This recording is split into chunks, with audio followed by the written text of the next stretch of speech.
Hi, this is Mike Regan with TranzAct's 2-minute warning for the week of October 27th. And in this week's 2-minute warning, we're taking a look at what 2026 looks like for shippers. Several weeks ago, we issued a 2-minute warning where we talked about things that shippers should be looking at as they prepare their freight budgets for 2026. Now, since then, we've heard from some folks and said, Mike, can you make sure we're covering all the bases? Are there some things that we really need to pay attention to that might cause us to readjust our budget? In fact, there is, and that's why we call this 2026 a bifurcated year for shippers.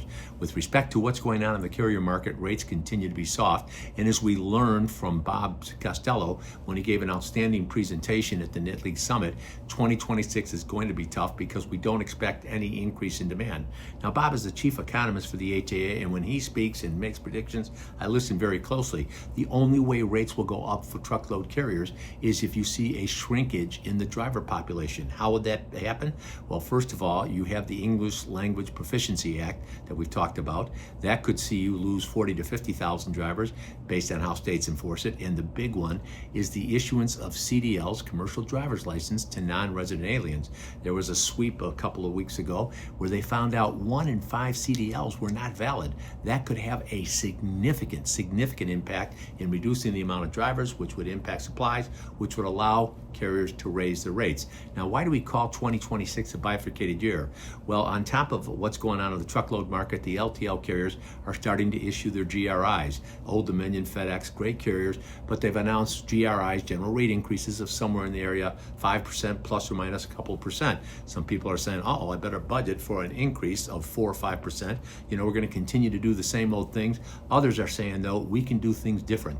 If we listen to the kind of advice that Mike Regan and TranzAct are offering, we can in fact reduce our rates by 5 to 10%. And that's why it's going to be bifurcated for those that take advantage of the opportunities out there. Get the information you need, come up with the right strategies, use the right tools, you can in fact reduce your cost. Others are going to say, well, we're going to do what we've always done. You're going to see your costs go up. So you make the choice. Do I want to be the company that costs go up, or do I want to be the other company that takes advantage of what's out there in order to lower my cost? Now, one of the things that helps out in lowering the cost is the right tools. We've got some proprietary technology that we use to help companies get the best rates possible, but our Constellation TMS that I mentioned last week continues to be an incredibly valuable tool. A, because of the accurate data it creates. B, because of some of the options. So we've got opportunities to create a vendor portal for our suppliers to help us manage our inbound. We've got the opportunity to do dock scheduling so that the carriers can be as efficient as possible. Lots of tools, and if you're interested in learning more, simply send me a note or give me a call, because with each and every 2-minute warning, we're here to remind you we're on your team, here to help. Passionate about seeing you be successful. Thanks for your time.